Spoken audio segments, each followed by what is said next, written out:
Missed an episode of your favorite podcast? Choose from over a decade of content in our archives, not just the latest episode. All free at GCNlive.com. This is your call to action.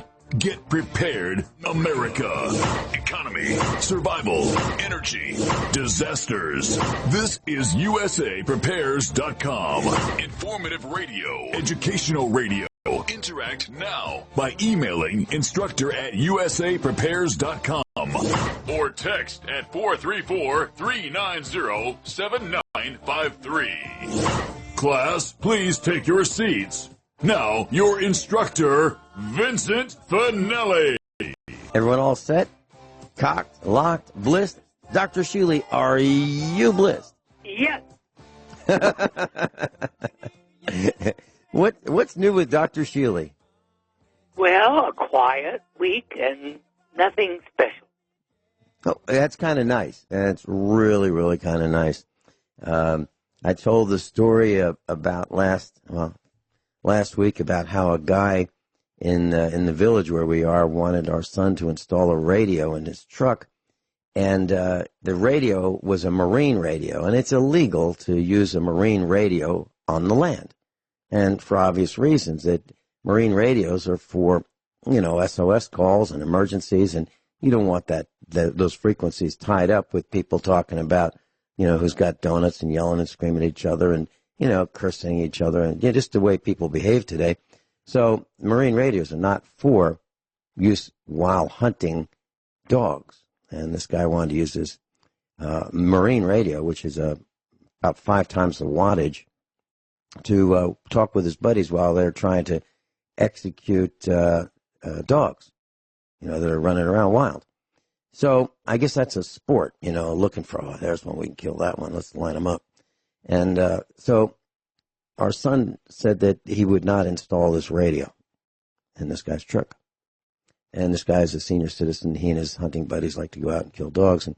And so the next day, our mailbox is bashed in, broken up, and stolen. So, they literally took all the pieces of the wood apart, bashed it in, and stole it. So it's really interesting what happens when you don't agree with the the way things are done in the Wild West here.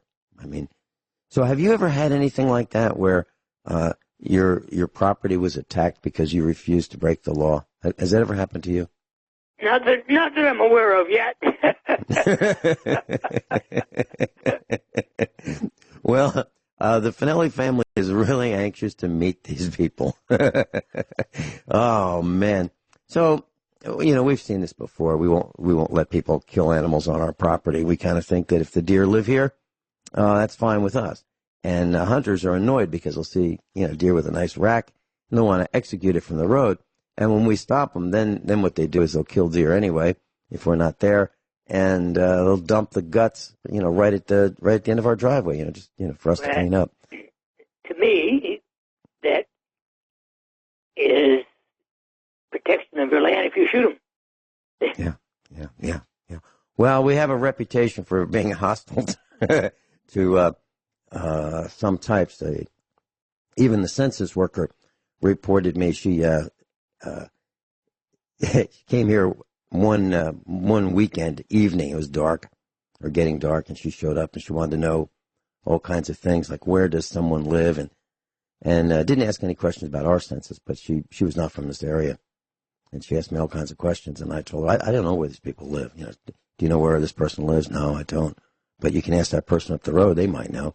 So she left, and then she reported me for answering the coming to the door with a gun. So she said so she officially filled out the report that I was uncooperative, hostile, and I had a gun. And I was livid because she trespassed on our property. I didn't come to her place. She came over here. So I guess I have a documented history of carrying a gun. Yeah, that's exactly right. And, I had it on my hip. It wasn't like I was holding it in my hand, pointing at it. I just had it on my hip. But so, Dr. Shealy, here's an interesting story. Now, it's going to be very difficult it'll be difficult to do in a lot of ways. Number one, let me tell you, this is all true. This is from the Mirror. It's themirror.co.uk. And it's hard for me to tell the story because they keep asking me to accept their terms and agreements, and I won't do that. So I have to keep refreshing the screen. But here we go. And it's all grayed out, so it's hard to read, but I'm going to try. So now, I'm not kidding about this, Dr. Shealy, because it's going to seem like I've lost my mind when I start to talk about this. So there's let me see, let me refresh it right now. I'll have to read some of it quickly. Okay, here we go. Proud dad Reuben Sharp tells a story how he gave birth to a miracle baby in Britain's, and it just got to refresh it, in Britain's what? It's worth reading. He was beaming with pride, and he had a baby. But I'm going from memory because I can't refresh it enough times. He was a she. So he was transgender. So he gave birth, and there was a sperm donor who was a male, but then became a female. And the whole procedure was delivered by a transgender doctor. Can you imagine? Can you imagine that? Well, no. Not even to be aware that it could happen. Well, yeah, and that's how far we have fallen, and it's really hard to look at these people to figure out who's who, but so a transgender couple had a baby, and anyway, I wish I could read this story, but I can't because I have to agree to the terms and conditions. All right, so another story. Now this deals with canines, and I know that we don't normally talk about this, but I think it's important because it relates to diet. And so the FDA has announced, and this is FDA.gov, so it's a government corporation website. So in July 2018, the FDA announced that it had begun investigating reports of canine dilated cardiomyopathy, DCM, in dogs eating certain pet foods, and many of them labeled as grain-free. So they contained high proportions of peas and lentils and other legumes and legume seeds, and or potatoes in various forms, whole flour and protein, etc., as main ingredients. So those would be the ingredients listed in the first 10. And that would be listed before vitamins and minerals. So many of these cases report breeds of dogs that have not been previously known to have a genetic predisposition. Boy, I just lost connection. Genetic predisposition to the disease. So what they're saying is that there are dog foods that have had the grains removed, and the dogs are dying of heart attacks. Now, how does that relate to people? Doesn't what we eat affect our overall health, including don't we have an increased potential for having heart attacks based on changing our diet to less nutritious foods? Of course. Mm-hmm. And so now people are really worried about this because it's happening to golden retrievers and Great Danes and pit bulls and German shepherds and Doberman pinschers and Australian shepherds and then boxers and mastiffs mastiffs. That's what we have. I mean, there's so many dogs. So here's what's happening, and the reason I'm saying this is because I don't think people really are paying attention. Let me try to say it this way. You don't believe that. Yeah. So what I'm saying is that, we just eat and eat and eat, and we don't read the labels, and if we go to restaurants, we don't know what's in that, stuff on our plate. But here we have dog food that has been changed. So if we pick up the bag and we just say, well, it's dog food, it says DOG right on there, let's feed it to our dog, and then the dog dies, after a year or so because the ingredients are not sufficient for sustenance of life for our dogs. I'm very concerned about that, and I'm concerned that if we look around us, people are eating food that they shouldn't eat. Any comments before we talk about the manifestation of that? Because there's the most important thing to remember is that 80% of the food eaten in this country by people is not real food. 80%. 60% of that in the grocery stores and 100% of that in fast food restaurants is not real food. Okay. Well, here's a story. Now, this is from overseas in Europe. And the headlines in the Daily Mail say firefighters have lifted more than 2,000 obese patients from their homes and into ambulances since 2017. So crews get called out. They deal with cases about twice a day. I'm talking about firemen. Now, these are huge fire trucks with a boom or crane, if you will. And what they're called in. It's like, okay, there's an obese person. We can't get that person through the door. There's not enough of us to carry that person. So what they do is they look at the building, and then they say, all right. Well, for example, here's a literal case. So at 9 a.m., 3 nurses and a paramedic arrive at the house. Fire officers then assess the exit route to decide to remove the French doors. So they take 2 doors, like a 5-foot or a 6-foot opening. They take the doors off in order to gain access, to get the boom inside. Then the police officers and an ambulance arrive. Then fire engines arrive because they find that the crane that they brought the first time isn't heavy enough to lift the person out. So it's a 3-hour ordeal to get someone out of their house, if you will, in Europe, because they weigh so much that nobody can lift them. And a bunch of guys can't lift them. We're talking about firemen who are used to doing heavy, hard work. So what I'm saying is the ingredients are changing. People aren't paying attention. They're getting so fat they don't even know it. They can't get out of their houses, and now they have to call the fire department to get them into an ambulance. The fire department's only there to get the person on a gurney with a crane into an ambulance so the ambulance can take them to the hospital. Wow. So to me, yes. And that's happening. That's happening twice a day in many fire departments in England. 2,000 times in 2 years. We don't think this kind of stuff happens. So who pays for that? So last week when we were talking about, fat people are causing more pollution than people who are not fat, there's just another example. So we're talking about, a couple fire trucks, an ambulance, all this to get someone out of their house. So yes, people who are overweight are causing more pollution than people who are not overweight. Any comments, Dr. Shealy, about that? Well, let's face it. Over 70% of Americans are overweight. That alone, less than 30% have a normal weight. How is that possible? Really, we know how it's possible. I'm just speaking hypothetically because people are stupid.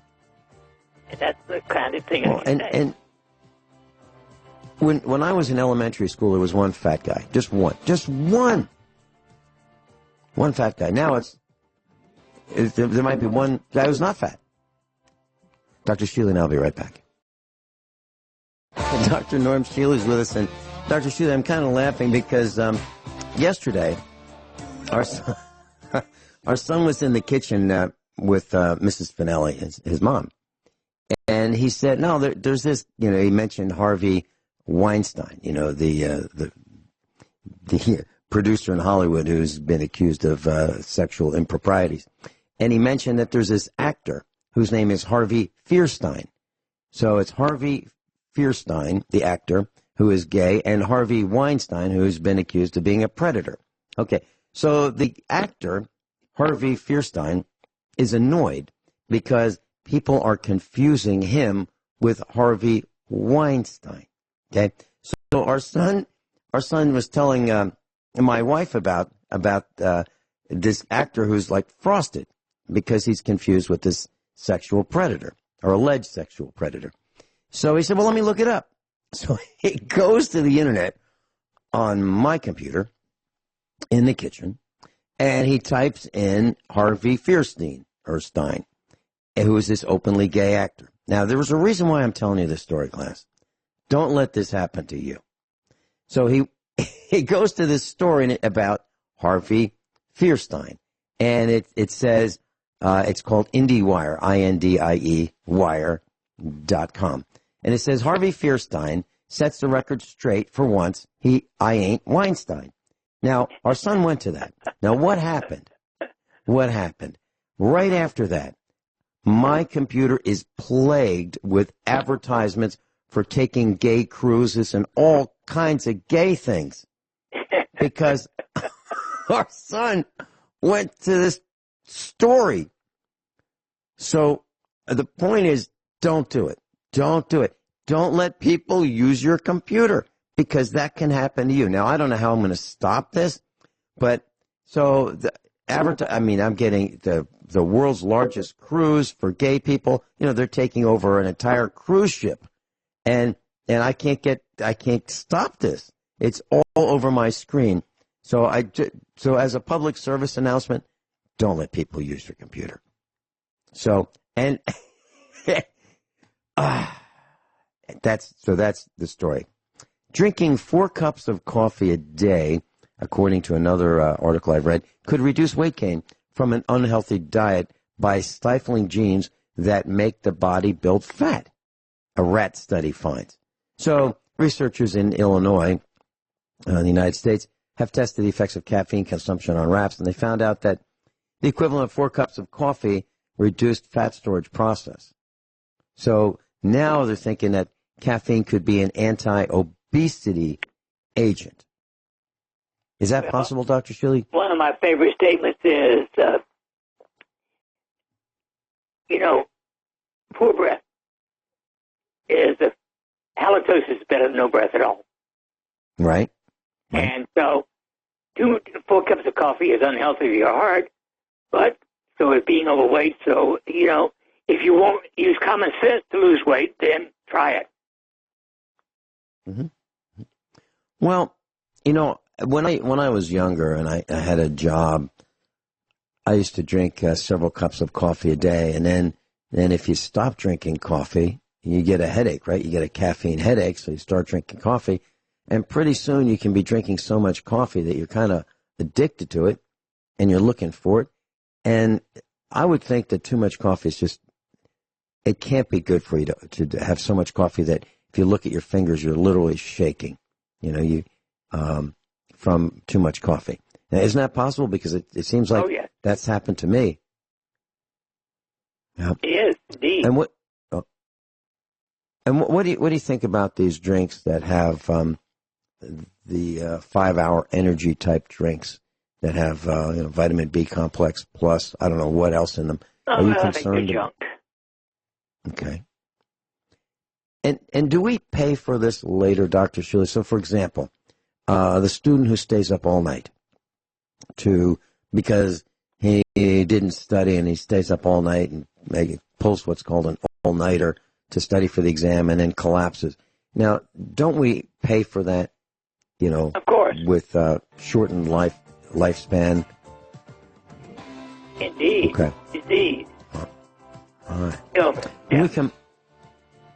When we come back, Dr. Shealy, do you have any New Year's resolutions that you'd like to share with us? If you do, I've got one. I'd love to hear yours if you have some, or some that you think, or some that you think other people should implement as New Year's resolutions. Dr. Shealy and I'll be right back. New Year's is just, you can measure it in hours away. Dr. Shealy, your New Year's resolution, do you have one that you'd like to share with the class? Detach more than ever. Detach more than ever. The crap is multiplying daily, and I really just detach. Yeah, so I believe what you're saying is if you can't influence it, if you can't do anything about it, worrying about it will just shorten your life and encourage disease. So just just don't put up with it. Just turn it off. Okay. Dr. Shealy, my New Year's resolution is somewhat similar. Not exactly, but I am resolving to increase my intolerance.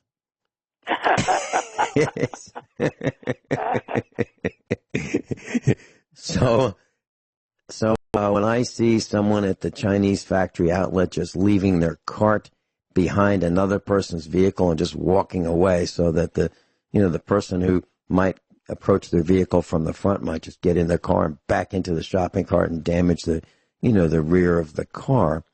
When I see something like that, and I have, my new resolution is to increase my intolerance and just say, "Yo, what's the matter with you?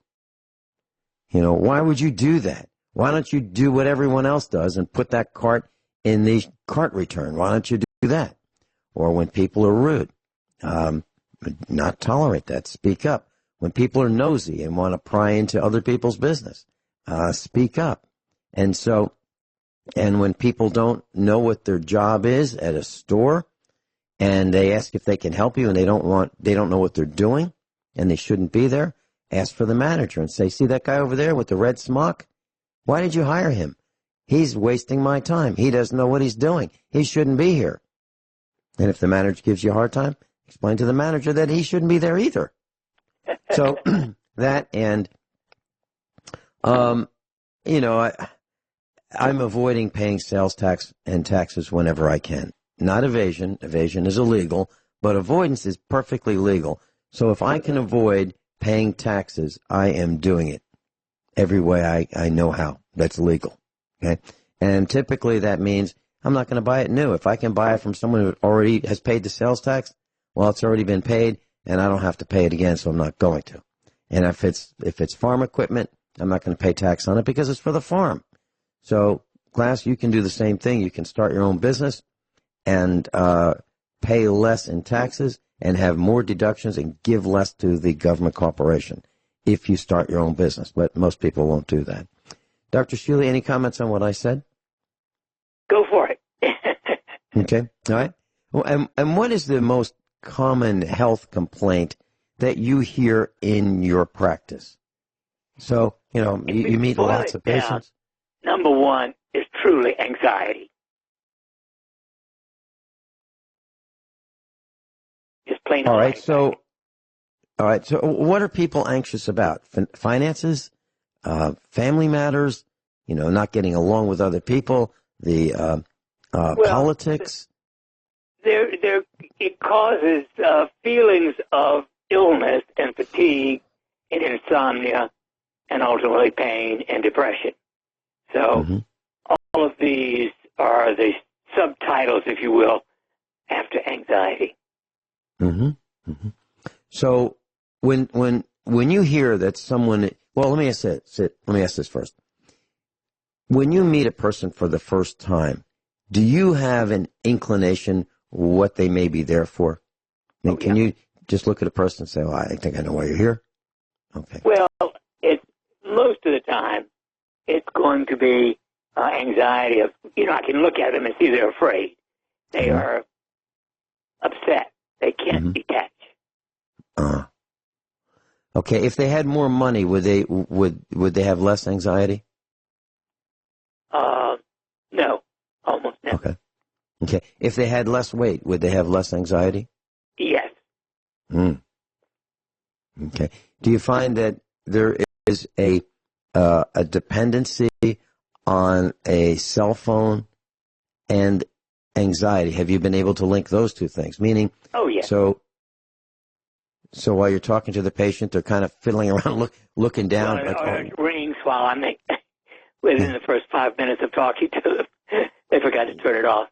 Yeah, and after, but your appointments are typically up to an hour or more, right? So during that hour, do you find that they're looking for their phone anyway, even though they've turned it off, just to check to see if it might have rung? You've noticed. Okay, so are we at the point now where the cell phone can be linked to addiction, meaning people just can't put that stupid thing away? Of course. They actually are severely agitated by the feeling that they can't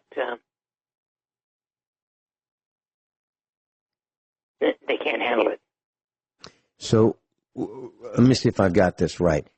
So the patients are anxious because they haven't been on their phone for that hour, and it bothers them. Yeah. Is that? Yes. So this is a real thing. This telephone, this cell phone addiction is real. Now, oh yeah. Do you think there's a way to measure that? Well, so I mean, run someone through a test and say, okay, you're at a 99 out of 100, addicted, or you seem to not be very addicted. You're only at a 10. Well, you could ask them if they can turn it off for 3 hours without worrying about it. That'd be adequate. Okay. And so of the people who have been through your office, how many people do you think would say to you, oh, listen, I could, and tell you the truth, that they could walk away from their cell phone right now and it would be okay? Do you think anybody would be able to do that? Well, less than 10%. Less than 10%. The Pope has announced that you shouldn't have your cell phone at the dinner table. Even he knows. And he lives behind a stone wall. And he knows. Okay. And I wonder, if the cardinals and the bishops and, all those at the Vatican when they're having dinner, I wonder how many of those guys have cell phones on. I'd be pretty annoyed if I were the Pope and my direct reports had their cell phones on at the dinner table or lunch table or breakfast table or in church or whatever. But I think that the cell phone has become one of the most serious detractors that is involved in the destruction of mankind. I really mean agree. that. I agree totally. I've been thinking for the last couple of days. I can't shake this thought. I haven't fleshed it out, but I've been thinking what are the similarities of the first Great Depression compared to the depression that we're in today? And I think we're in a depression, and it just hasn't been announced. And it seems to me that, and I was awake last night thinking about this. During the first depression, I'm talking about the 1929, October 1929 is when it really got started. But leading up to that, there was a lot of technology that hadn't been there before. So what am I talking about? Technology in the 1920s? Well, yeah. Around 1920, we started having electricity deployed in homes and businesses, electric lights. That was new. It used to be gas lamps or kerosene lamps. We had electric appliances appearing, like toasters. We didn't have electric toasters. You would if you wanted to make toast, you would hold the bread over a gas fire with a metal handled device, like two coat hangers, if you will, two metal coat hangers, sort of like that, over the flame if you wanted toast. So we had electric appliances, we had mixers, the vacuum cleaner came out, and we had transportation, which was, the automobile. I was just getting started, but yes, before that it was horse and buggy. And we had communications. We had telecommunications, meaning a telephone. We could actually call somebody if they had one at their end. So we had that. And then if you look at today, and so what was happening is we're going faster, faster, faster back then. You could get there faster. There are even airplanes. Okay, not like, commercial airlines that we have today. It was in its infancy, but we did have higher speed transportation, higher speed communication, and conveniences. And today we have conveniences. Well, you don't want to have to walk over to that light switch and turn on. Just talk to it. Say, now turn the lights up, please. Or we have faster cars. Then we have the Tesla cars, which can, navigate themselves into a crash for you. So we're falling down because of conveniences that we seem to think we need. And I think that we're in the early days of the second Great Depression, Dr. Shealy, because of our stupidity, our greed, and our dependence on things to make our lives appear easier, like the cell phone, which I think makes our life worse because people keep calling. Do you think that there's any link between the first Great Depression and what we're in right now, based on what I've been saying, or do you see any other things that relate to that? I think it's accelerated technology. First of all, radio, television, computers, and then cell phones. I mean, to put it in. Yeah. Yeah, and if you think about it, what happens, class, when people come home from work? What's the first thing they do? The first thing, probably turn on the TV. Unless they've had a long commute, then they hit the bathroom. But after that, I think it's the TV. So the TV's on all the time until people pass out at night, or it's on even when they do pass out. There's a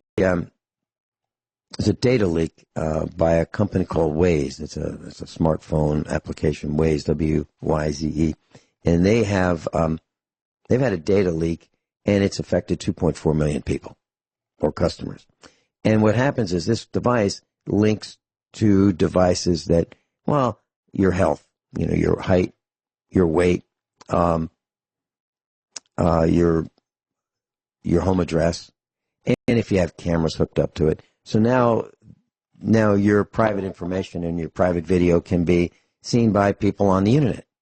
Can you imagine that? We've been talking about this for years, but what do people do? They think it's pretty cool. So they have these smart devices, which are really dumb devices. Actually, maybe they are smart devices, and the people who own them are dumb.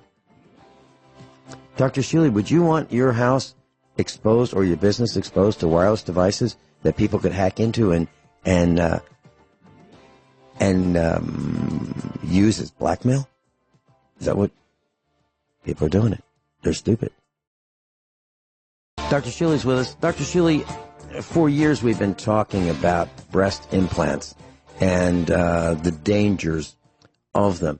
So there's a story about this Russian television presenter. Now, we're not talking about a journalist. We're probably talking about someone who just reads the teleprompter. So she's this pretty gal. And so she's had for 15 years breast implants, and they ruptured. And so she needed a 4-hour emergency surgery to remove them. Now, women are, maybe even some men, are having these breast implants installed, and they don't seem to understand that if they're in a car accident, they get slammed against the steering wheel, these things can leak. But also, if you look at any plastic products, they get more and more brittle over time, and they crack and break. So, Dr. Shealy, what advice do you have for someone who is thinking about having breast augmentation? Have a brain transplant instead. Change your mind. What could happen? What happens when these things leak, Dr. Shealy? It's typically silicone. Back with the original ones, there was a very strong increase in autoimmune disease like lupus and rheumatoid arthritis, etc. Mm-hmm. I mean, I saw 70-some-odd cases back in the early 90s of women who had autoimmune diseases from breast implants. Very bad. Okay, so why does a woman get a breast implant in the first place? What would they tell you? Because for some reason they don't feel feminine enough. For them, the idea of being feminine is bigger breasts. Because that has been, played upon in Playboy and in general images of exceptional women didn't have big breasts. Mm-hmm. Well, I have to tell you, from my perspective, I'm I wouldn't choose, if I had to, all things being equal, I would not choose a wife that just because of big breasts. To me, I'm thinking we're going to need back surgery later. Well, to me, there's only one real thing. That's personality. Nothing else really matters but personality. I agree. Someone who's bright and smiley and happy versus someone who's, always down. Geez. So when these implants leak, what happens to the contents of the liquid, the gel? What happens? Where does it go? And what's it like to get rid of it? Well, it begins to cause an inflammatory response, which causes swelling and redness and irritation and pain. Mm-hmm. But other than that, Mrs. Lincoln, and have you heard of people dying on the operating table while having an implant put in? I have. I know it's possible. I haven't heard of it directly, personally, but just being put to sleep can kill you. It's a very low rate.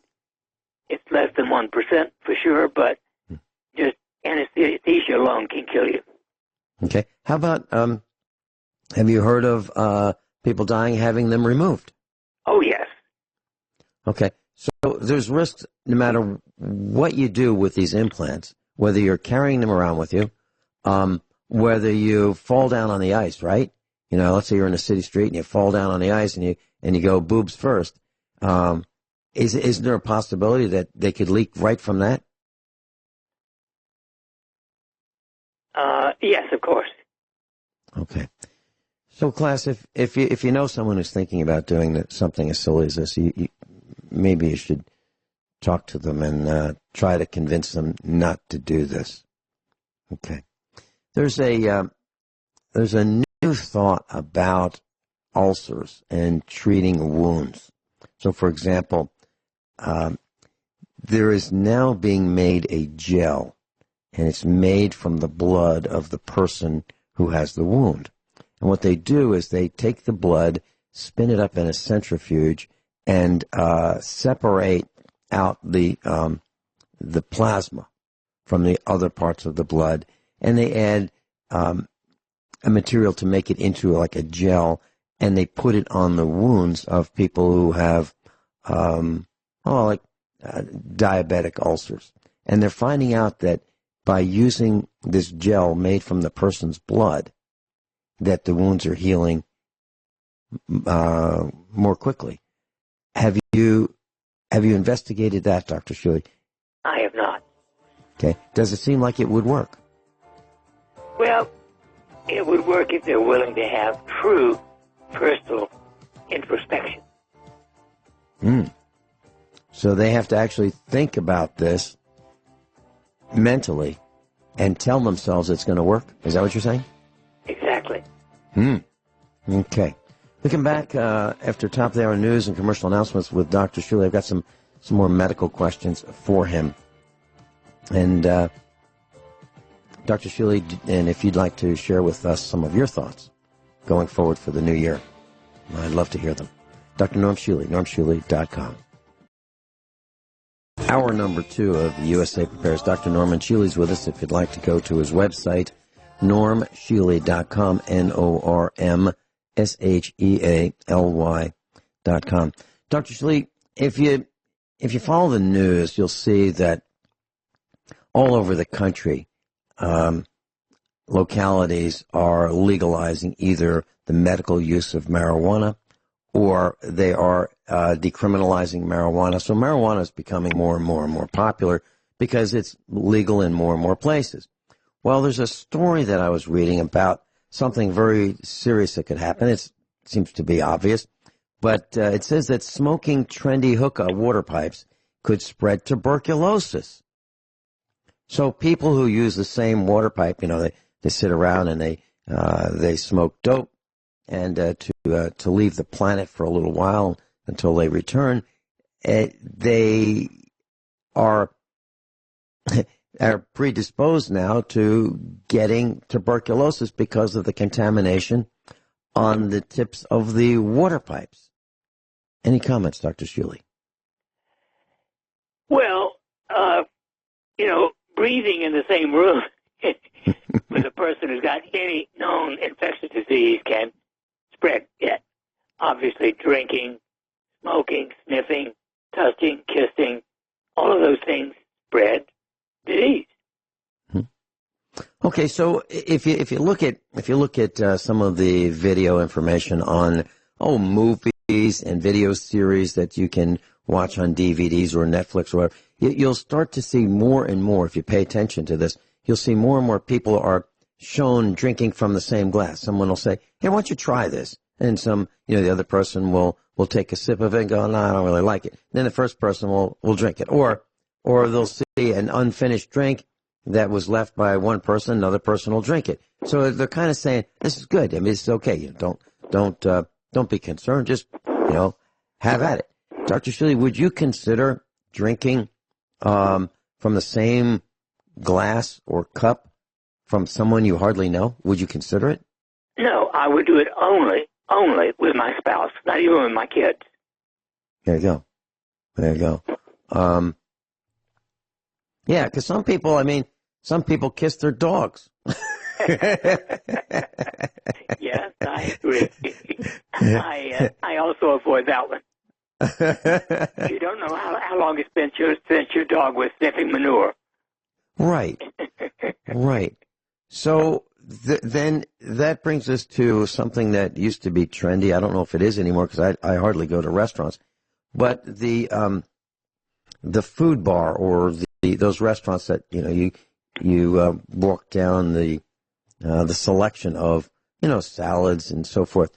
What are your thoughts about? Do you think that they are risky? Is that risky behavior, going to a restaurant that all you can eat and just Yep. Mm-hmm. Going to a restaurant is risky, in my opinion. My favorite statement for the last 40 years is, "I'd rather cook for 30 people than go out to eat." Yeah, I agree. I agree with you. Well, there's an article that I've been reading about the sign of the times, and this is in Europe, London actually, and what they're finding is that 3 out of 4 people aren't friends with their neighbors. Now, it's not like where you live, Dr. Shealy, where you are miles from your nearest neighbor, or where we live, we're a mile at least from our nearest neighbor, maybe more. This is where people live in row houses. So there's like a building that is diced up into separate, almost like apartments, but sometimes you might call them townhouses, but the whole block is like one building, but separated by brick firewalls. And those people who live in this environment in London, 3 out of 4 of them don't know their neighbors and don't talk to their neighbors and have no sense of what's called community spirit or village spirit. And I think that is probably quite accurate because people are just unaware. They're zoned out.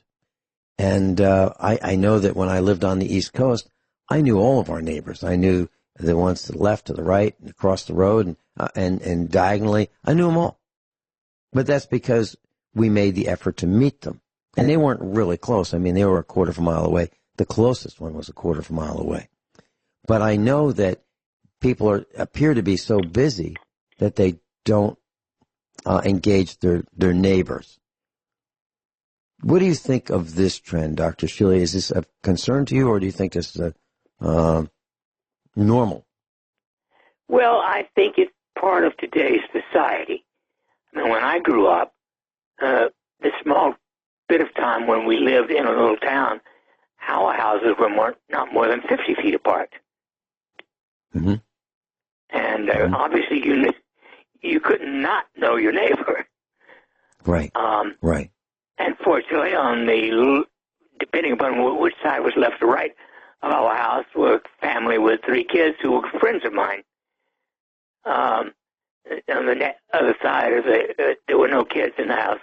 But I knew everybody on the whole block. Mm-hmm. Yeah. And that was normal, and parents would look out for the other parents' children. They knew who they were. They knew what they looked like. The children knew their neighbors. They knew that they could go over to the Jones house or the Smith's house, if they needed something or there was an emergency. That was the way it was. But it's not like that anymore. It's so bad, at least in my opinion today, that, not only don't we talk to each other, we are turning our backs on the homeless. And there's a church in Ohio, in the city of Cleveland. It's called the Denison Avenue United Church of Christ. And they have been allowing people who are homeless to sleep on their property. The city of Cleveland, the mayor's office, has sent them, posted on their door, a cease order saying that you will lose your tax-exempt status if you continue to allow homeless people to sleep on the church property. Can you imagine that? That's where we are. Now, these aren't people that are pooping on the sidewalk. These are people who are camping out on the church's property. I kind of thought churches were to help people who were in serious need. Isn't that one of the missions? Isn't that what we've all come to understand? But you're asking government to be sane. Yeah. Yeah. I don't think government is sane, period. It's insanity. Mm-hmm. Well, I went to the city of Cleveland, Ohio's website, and the mayor his last name is Jackson, and I'm going to call him after the broadcast and ask him if he'd like to come on the air and talk about this, how it's beneficial. One of the things I love most about you, you're willing to invite the infidels. Well, I sent an email to the church, and I said who I was, who we are here at USA Prepares, and I said that we've been involved in things like this before, and if they'd like to come on the air and discuss it, for an hour, we're all for it. And I haven't heard back, but that was yesterday when I sent them this email.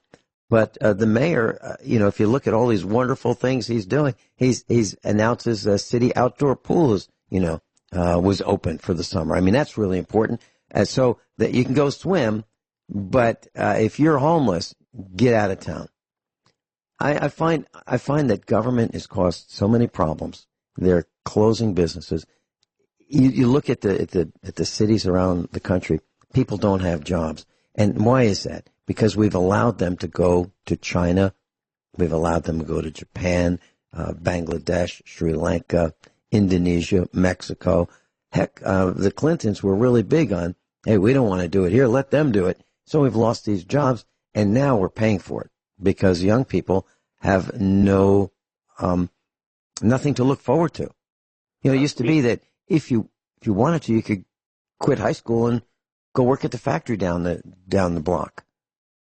Well, but those to be factories as simple as I can, I don't believe that we should outsource anything that can be made in this country.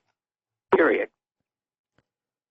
Well, you're absolutely right. Last night I installed a set of headlights on my old Chevy truck, and I bought them on eBay. They came delivered by Federal Express, and I put them on. And what they are, they're Chinese.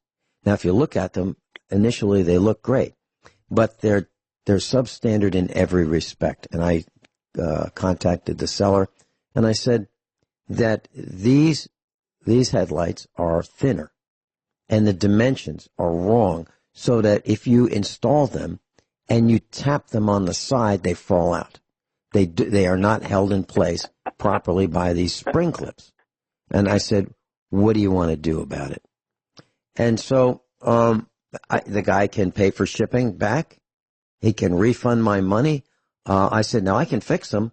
I can glue them in place. But they were never meant to be glued in place.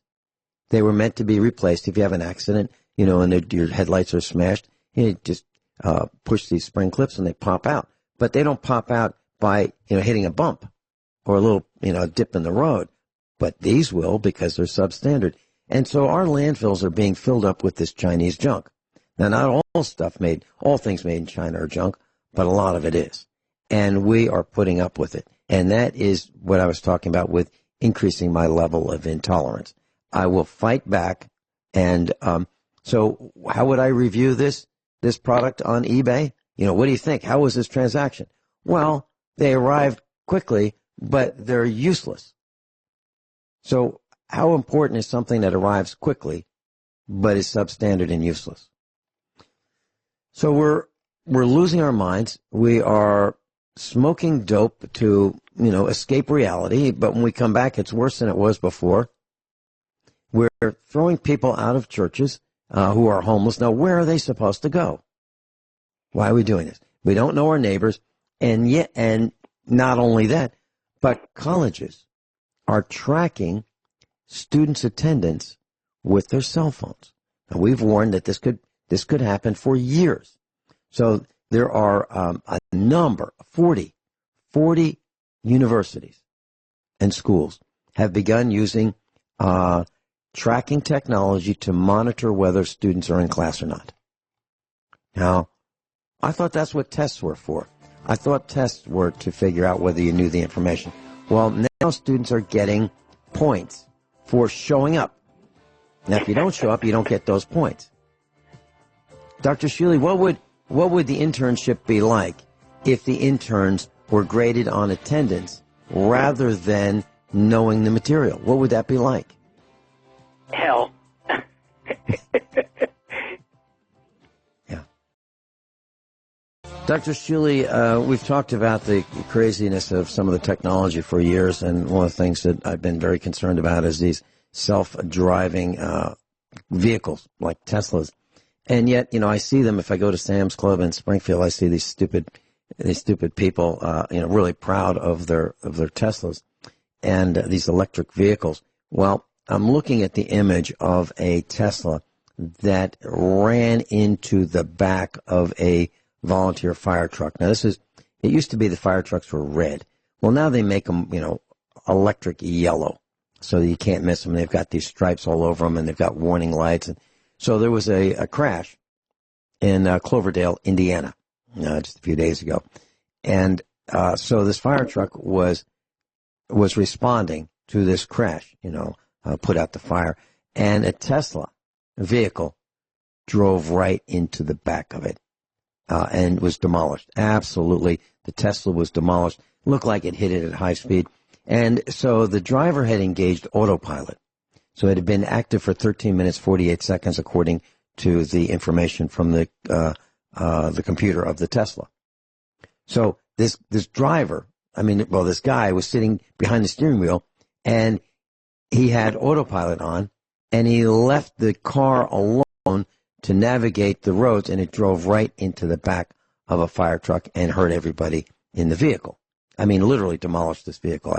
They literally had to saw the top off to get the passengers out, and it looks like a pile of garbage, literally. It's like pieces everywhere. Doesn't even look like a vehicle, except you can see, two wheels from the picture. Other than that, you wouldn't know it's a vehicle. You would know what it was. It looked like just trash on the street. But so we are turning over our lives to machines, and just driving into the back of a stopped vehicle is just, it's hard to fathom that. But yet we're doing that. Now, my concern is I don't care about the people who buy these vehicles, because if they're that stupid, they deserve it. But I'm afraid that their vehicle might drive into me. That's what I'm concerned about. Any thoughts about turning technology over and reducing our ability to think, Dr. Shealy? It sucks. I'm being kind. What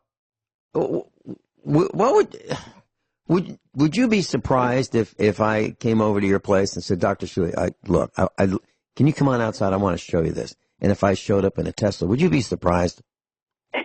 I'd be stunned. I think you're going to start maybe crazy. So in the same kind of line of thinking, I just can't get over this. So in England, there's this guy who was painting. He had this ladder, and it's like a 40-foot ladder, and he's 30 feet up in the air, and it looks like he's painting his windows, okay? So he's got the ladder in the sidewalk. So it's at the extreme edge of the sidewalk so he can get the right angle so he can climb up there 30 feet. So he's up there painting his window, and a guy walks and sees the ladder on the sidewalk. Now, there's plenty of room. There's like 90% of the sidewalk left. There's hardly anybody on the sidewalk. So what does this guy do? He shakes the ladder so much that the painter 30 feet up loses his balance and falls off the ladder. That's where we are today. So the painter was 46 years old.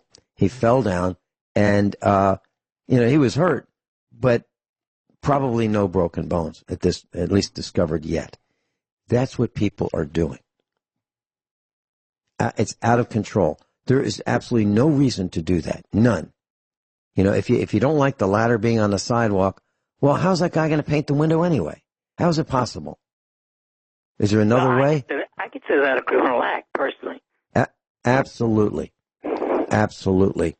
And when our son was he was stopped at a traffic light in Springfield, Missouri, because a guy in front of him stopped for the traffic light, and the guy in front of him stopped, and then a car crashed into the back of our son who was already stopped. The first thing I said was, "Are you okay?" "Uh-huh." "Good." "Is he okay?" "Uh-huh." "Did you beat him up?" I mean, that's what I meant. I really meant that. Because how is it possible that people are this stupid? Okay. So we've talked about signs of the times. We've talked about colleges tracking people. Parents, how do you feel about your children being tracked by their cell phone when they're in school? How do you feel about you being tracked by your cell phone when you're shopping?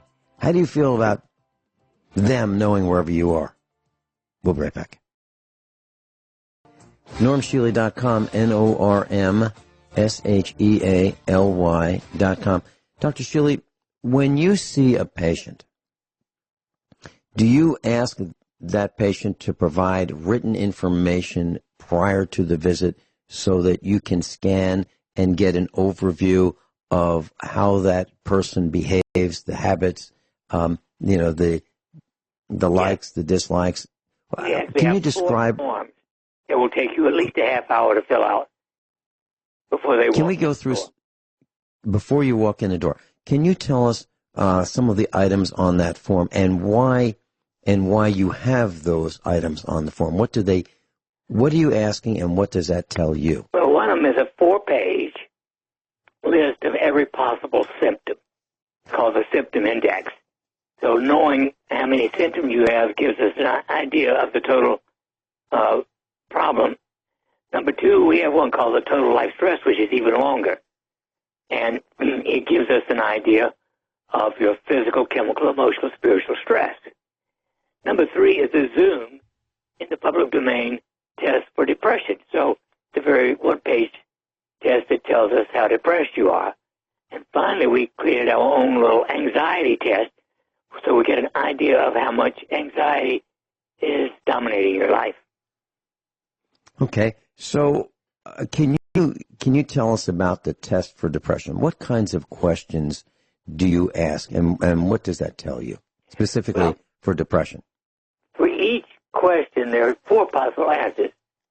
All the time, part of the time, a good part of the time, some of the time, or never. And so, I sleep through the night. I'm happy. I like to be with other people. I have trouble sleeping. My heart races. It goes through. It's a validated test. It's been around for 50 years or more. And it's, one of the standard tests for clinical depression. Okay. So when someone says sleep through the night, do you sleep through the night? Never. What does that tell you? Just that one question. Well, interestingly, it tells me a lot because people who sleep 6 or less hours per night function at the level of someone who's slightly drunk. There are more automobile accidents created by people who didn't sleep enough than there are by alcoholics. Mm-hmm. Mm-hmm. How about the question, are you happy? And someone says, some of the time. What does that mean? Well, you get 4 points for that if it's all the time, and only 2 points if it's some of the time. Mm-hmm. And get 1 point if it's none of the time. The lowest score you can have on the test is 20, and the highest is 80. Mm-hmm. And anything 40 or above is depression. And so what percentage of the people who take this test score below the midpoint? Below Do you have a feel for that? Point, that means so below 40. Mm-hmm. Oh, in our clinic, I would say 30% are below 40. Wow. So we're looking at 3 out of 10 people are walking around depressed. Right? Yes. Okay. How can they? That seems pretty serious to me. That seems that what do these people do? Well, they make appointments for each other. They sit behind computers. They make they click whether you're going to get your license renewed or not. They do things that affect your lives. And if they're depressed, I'm wondering if they take that out on the people who are on the other side of the counter. I have a feeling that they might. Of course. That level. They're at least sloppy in the way they do it. If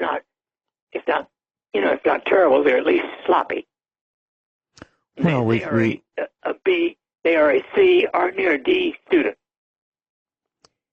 And we've seen the results where lab technicians have just, been so lax in paying attention that the results are incorrect. So the doctors could be relying on blood tests. The lab technicians could be saying, let me just pick some numbers. And the patient could be mistreated because of some stupid lab technician who's not paying attention. Isn't that true? You bet. Wow. I mean, that's worse than spitting on hamburgers. Way worse. Well, okay. For instance, the quality of lab values is very, very variable. For instance, there are 3 companies in America, in the United States, who claim to measure your telomeres. I've tested all 3 of them. They all suck. You're wasting your money and time if you do any company in this country to measure your telomeres. The only accurate one is in Vancouver. Wow. So what did you do when you found out that their results were inaccurate? Did you take action? Did you challenge them? No, I just switched to Canada. Okay. All right. In 2007. All right. Now, the anxiety test that you give, can you talk a little bit about that? What are some of the questions that you're asking on this? I have everything is on a scale of 0 to 10. So you judge yourself by, I am anxious all the time. That gives you a possible score. I'm anxious about my health. I have fear of dying. I'm anxious about finances. That kind of thing. Okay. Well, I can understand people being afraid of dying. I mean, it's irreversible in most cases, right? Oh, yeah. And they may have family members that are dependent on them, and there could be a lot of reasons why people are afraid of dying, not only the unknown, but, for what's left behind. I can understand people being concerned about their health, especially if they're, way overweight. And I can understand in today's times where people have anxiety about finances. I mean, who doesn't? I have health problems. Anxiety interferes with my social life, interferes with my work, prevents me from being happy, all kinds of natural things. There are only 8 questions altogether. which is the heavy hitter of those questions, Dr. Shealy? Dying, health, social life, work. Which one are most people anxious about? Prevents me from being happy, insomnia, and my overall anxiety level. Prevents me from being happy. You know, I've talked to some young people, and they say, and this is a quote that I've heard from a number of young people, I deserve to be happy. They think it's, you know, it's something that is being denied from them if they're not happy. And it's not their fault, but they deserve whatever other people have to do to make them happy. And that's nonsense. If they want to be happy, it's incumbent upon them to do what's necessary to become happy. But how do you treat that description? You know, I'm not happy. What can you say? Well, the time has come, the walrus said, to get your act together and change. Mm-hmm. Okay. And what drives the unhappiness, Dr. Shealy? Well, it all began, I would say, a huge majority of the time in childhood. Okay.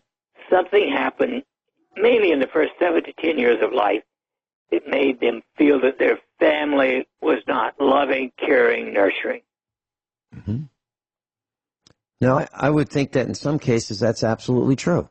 I mean, there are orphans. There is abuse in the family. You know, the old man is a drunk, and he, you know, goes out on a bender and then comes home and beats up the family, the wife, the children, whoever happens to be right, you know, in his path. I understand that, and that's terrible.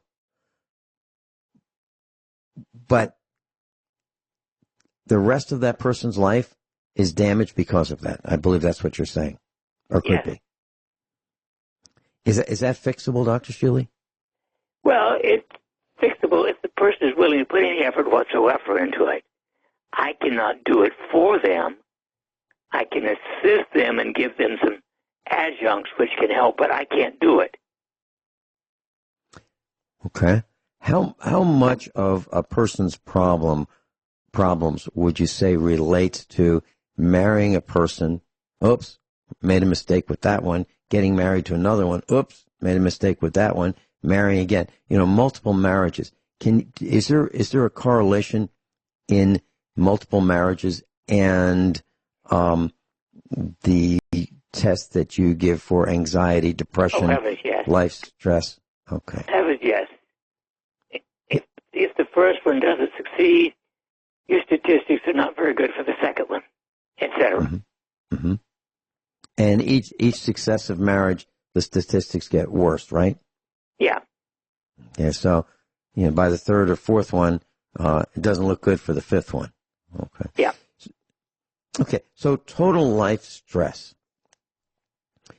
If a patient did not see you, if a patient went to just a Western medicine doctor, what would that doctor do that's different from what you would do?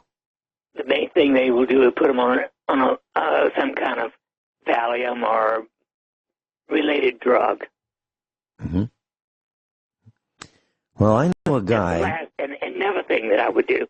Mm-hmm. Well, let me tell you a story. This I know happened because I was close to this particular story. So there's a man that had a job as a government, at a government position where he would do things based on policy, you know, based on the rule book. People would come in, they would need help, and he would determine whether they got help or whatever else they had to do in order to get help. So he was one of these people who would dispense assistance, if you will. He was a government employee. Right. And he was depressed. So he went to a typical Western medicine guy, and they prescribed typical Western medicine pills, and he took them. And one day, he drove to the top of a bridge, a very tall bridge, and put his four-way flashers on put his wallet on the dashboard, and jumped off the bridge. And lived. He's all banged up. I know this guy, or I knew him. And he was treated, put in the hospital, and so a bunch of our family saw him, and, we're hoping that he would recover and everything would be back to normal. I'll tell you what happened next. It's worse. It's worse. We'll be right back with Dr. Norm Shealy. NormShealy.com. Class, Dr. Shealy is with us, Norm Shealy. So if you would like to find out more about him, you can go to NormShealy.com, NormShealy.com. Dr. Shealy, to recap, so this man had a government job. He was on Western medicines for depression. He drove to the top of a bridge, put the four-way flashers on, put his wallet on the dashboard, jumped off the bridge, lived, was hospitalized, was rebuilt by the hospital. They discharged him, and a while later, he was having breakfast with his wife, at the kitchen table. They would go to their jobs separately in their separate vehicles, and they would have breakfast together, and then they'd leave at the same time and go off to work separately, and then they'd come home and, at the end of the workday and have dinner with the children. Well, what happened is he said he was going to leave a little later that day. He was just going to do a couple things and then leave. And so she went off to work, and she didn't think it was right. Something bothered her, so she turned around and went home before she, arrived at work and looked for him and couldn't find him. And there he was, swinging from a rope in the basement. Now, if he had, that was 40 years ago, 40. So had I known you, I would have called you and asked about bliss. And I think that's what Robert in Kansas wants to talk about. Robert in Kansas, welcome. Hey, Vincent, thanks for taking my call. I was going to say, if you wanted someone to go on that cruise with you, I bet Rich Shealy would go.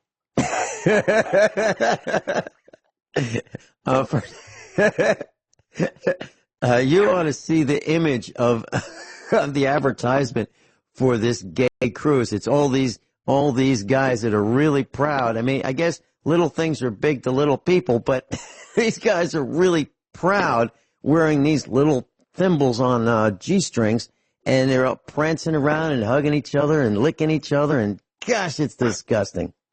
Well, send it to Rich and see what he thinks. Rich, and I will not go. I consider cruises the greatest waste of time, energy, and money in the world. Since you mentioned that, Dr. Shealy. Since you mentioned that, let me just share one thing about recycling. So you change your own oil and you put it in that bucket and you bring it to the auto parts store or wherever you bought the oil, and you go, here, I'd like to recycle this. And they go, oh, sure, no problem. Just dump it in that tank over there. And then what happens to that oil? Well, it gets sold to ocean-going ships like cruise liners. And what do? They just burn it. So if you think that it's being recycled so that, it's being filtered and it's being reused as lubricant, no, it's not. It's being used as fuel burned as is, and it goes right up the smokestack. So if you're wondering about that recycled oil, that's what I have learned. So, yes, when you talk about pollution, waste of energy, there you have it, Dr. Shealy, no question about it. Robert? Vincent, I had a question for Dr. Shealy. If you were, let's say, to be dropped on a deserted island somewhere and you had your basic needs met, and you could only bring with you one single essential oil, let's say a lifetime supply, what oil would that be? I think I would bring Air Bliss, because being alone, I would need lots of oxytocin because I don't have the usual source for oxytocin, which is friendship. Okay, Air Bliss is not a single oil, though. Is there a single oil that's your favorite? Well, it would be Rose. Rose? Rose, R-O-S-E. Because okay, I don't even have Rose. Well, Rose repels imperil. Rose is an antidote to negativity. Wow. Okay. Well, Dr. I don't Shealy, know much about them. is that why my mom has always planted roses at all of her houses? Rose gardens. Rose gardens. Yeah. Roses are the antidote to negativity. Wow. According to Torquem Siridarium, one of the great gurus of the last century. Mm-hmm. Well, we'd have them in the house. We have roses, paintings of roses that she's painted. It was really important to my mom, and I never knew why until Robert in Kansas asked the question that you answered. Robert, please continue. I've used rose oil since 1974. Robert? Yeah, Vince, that's great. I don't know anything about the rose oil. I will definitely look into it. And coming from Dr. Shealy, obviously you want to check it out. So yeah, that's great. I expected. I like a frankincense, but I'm a novice when it comes to this sort of thing. But yeah, as an alternative to some of the pharmaceuticals coming out, right? I mean, anything that's going to be a natural, base that's going to be of God, let's say, instead of man, is going to be much better for you, I think. Well, I would take fresh air over a pharmaceutical. And I agree with Dr. Shealy. I've tried all of his essential oils, and so has Mrs. Finelli and the family. And the first choice that I would bring on that island is Air Bliss. I've tried Air Bliss, Vincent. It is a great product. I agree. Mm-hmm. Hey, Robert, thanks so much for calling. You ought to call in sooner, before the last, 4 minutes of the broadcast. I'm sorry, Vince. I'll call you sooner. All right. Thanks for calling in. Happy New Year, everyone.